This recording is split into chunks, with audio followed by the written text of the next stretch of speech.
Fellow Malawians, by the grace of God, we are alive to see another Christmas. For some of you, this Christmas has found you healthy, employed, fed, and surrounded by loved ones who bring you happiness and cheer. And for others of you, this Christmas comes at a time when you are sick or unemployed or hungry or alone or surrounded by difficult relationships. The circumstances in which this Christmas has found each of us may vary from person to person. But the reason this Christmas has been given to us remains the same for all of us.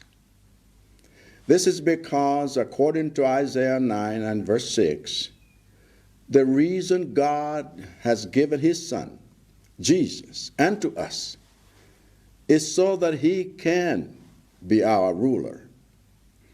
You see, the Word of God teaches that all of the kingdoms and governments of this world will perish one day, but that God sent his Son Jesus here to build a new kingdom and a new government that will last forever.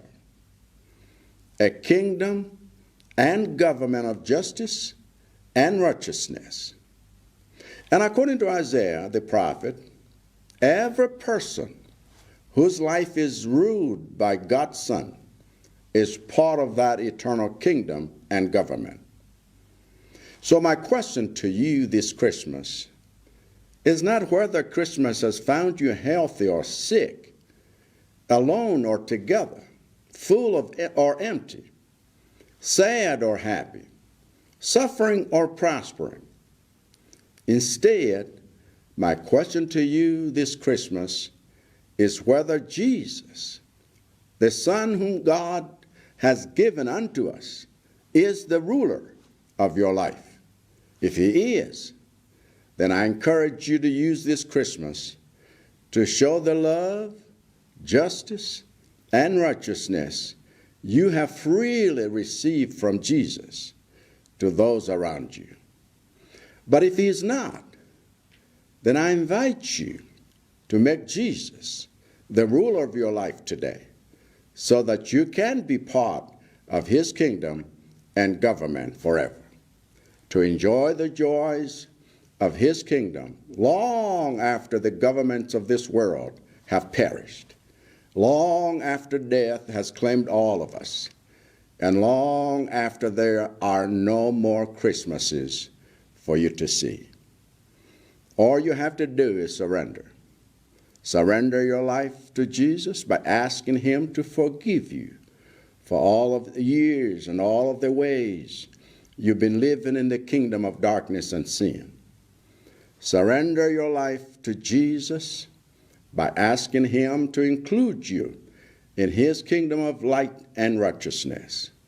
Surrender your life to Jesus by asking him to be the ruler of your life, because Jesus is the only one who was born to die a death that you and I deserve, so you can be born again to live the eternal life he offers. I can personally testify that surrendering your life to Jesus is the best thing that can ever happen to you. Even though I am the president, head of state, head of government for the Republic of Malawi, nothing I do or have in this world will ever compare in value to the precious gift that Jesus gave me on that day at Mtendere Secondary School, when I surrendered my life to him and asked him to be the ruler of my life. I pray that you too will not miss out on this precious gift this Christmas. And I wish you a Merry Christmas.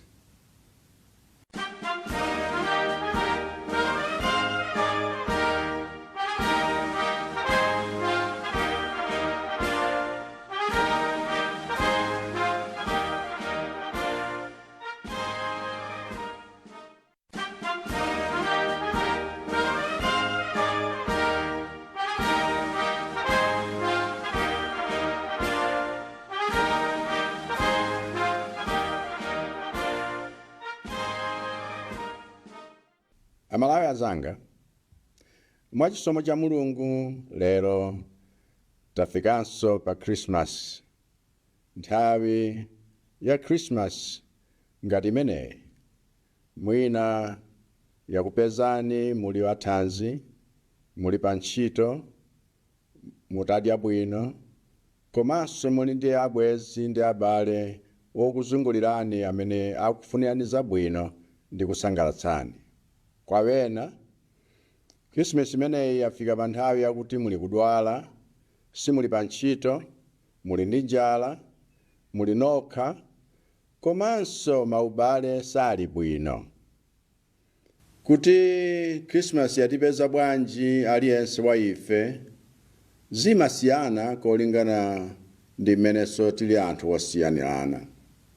Koma chifukwa chimene Christmas idapatsidwa kwa ife, chifukwa chimenecho chimodzimodzi kwa tonse. Chifukwa buku la Yesaya 9:6, chifukwa chimene Mulungu adaperekera mwana wake kwa ife, nkuti Yesu akhale wolamulira wathu, wotilamulira ife tonse. Mtati tumuonetsetse, mawu a Mulungu akuphunzitsa kuti maufumu ndi maulamuliro a dziko lapansi adzatha tsiku lina.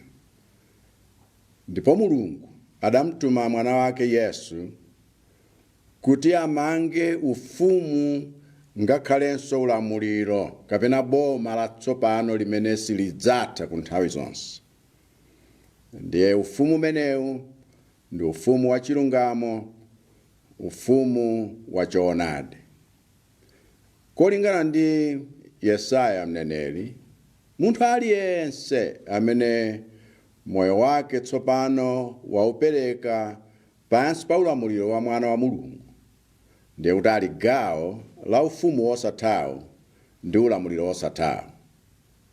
Ndiye funso langa kwa inu lakuti Christmas wafikayo, palibe kanthu kuti wakupezani muli athanzi kapena muli odwala, mwina muli nokha kapenanso muli ndi anzanu, muli nazo kapena mulibe, ndinu okondwa mwinanso sindinu okondwa, mwina mukudwala kumene, m'malo mwakuti muone chipambano. M'malo moti funso likhalela kuti kodi Christmas ameneyo zikupezani nzimenezi, tisinthe funsolo tinene kuti kodi Yesu mwana wa Mulungu amene Mulungu adampatsa kwa ife, kumpereka kwa ife akhale wolamulira miyoyo yathu, kodi iyeyu aulamulira moyo wanu? Ndipo ngati akulamulira, nikulimbikitseni kuti inuyo mugwiritse ntchito nthawi ya Christmas ngati ino kuonetsa chikondi, kuonetsa chilungamo, kuonetsa ufulu umene mwaulandira kwa ulere kuchokera kwa Yesu. Zimenezo muzionetse kwa wonse amene akuzungulirani. Koma ngati sali wolamulira moyo wanu, ndikukuyitanani mwapaderadera kuti mumuyitane Yesu akhale wolamulira moyo wanu kuyambira lero. Kuti mkatero mukhala gawo la ufumu wake ndi ulamuliro wake umene sudzatha.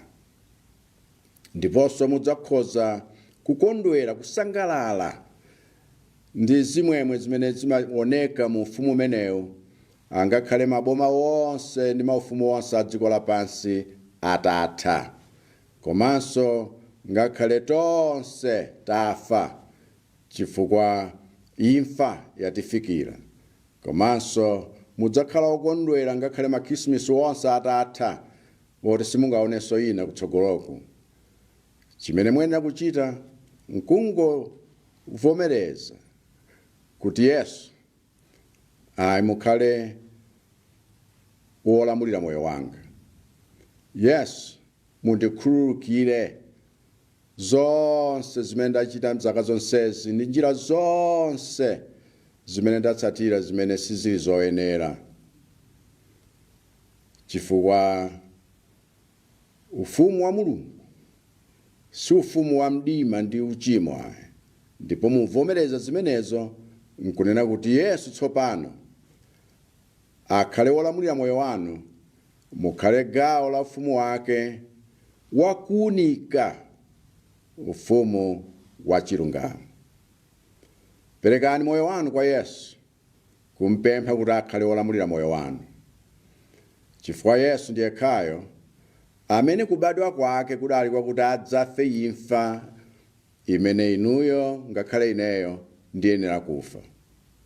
Adabadwa kuti tikhale ife ndi moyo wosatha umene iyeyo amapereka. Ine ndiye ndikhoza kuchitira umboni kuti ndapereka moyo wanga kwa Yesu, ndipo ichi chinthu chimene mukhoza kuchita pa moyo wanu choposa china chilichonse. Chifukwa ngakhale ndine president amene ndi wolamulira dziko, kapena ndine wamkulu wa boma la Malawi, palibe chimene ndingachite kapena chimene ndingakhale nacho chimene ukhoza kuchiyerekeza mpang'ono pomwe mtengo wake ndi mphatso imene Yesu adanipatsa ine. Tsiku ilo ndapereka moyo wanga ndili ku secondary school kumtendere kuti Yesu akhale wolamulira moyo wanga. Ndipo mphero langa lakuti nunso zisakusempheni, zisakuphonyeni mphatso ya mtundu umenewo isakupitirireni. Chifukwa ndikufunirani Christmas yopambana.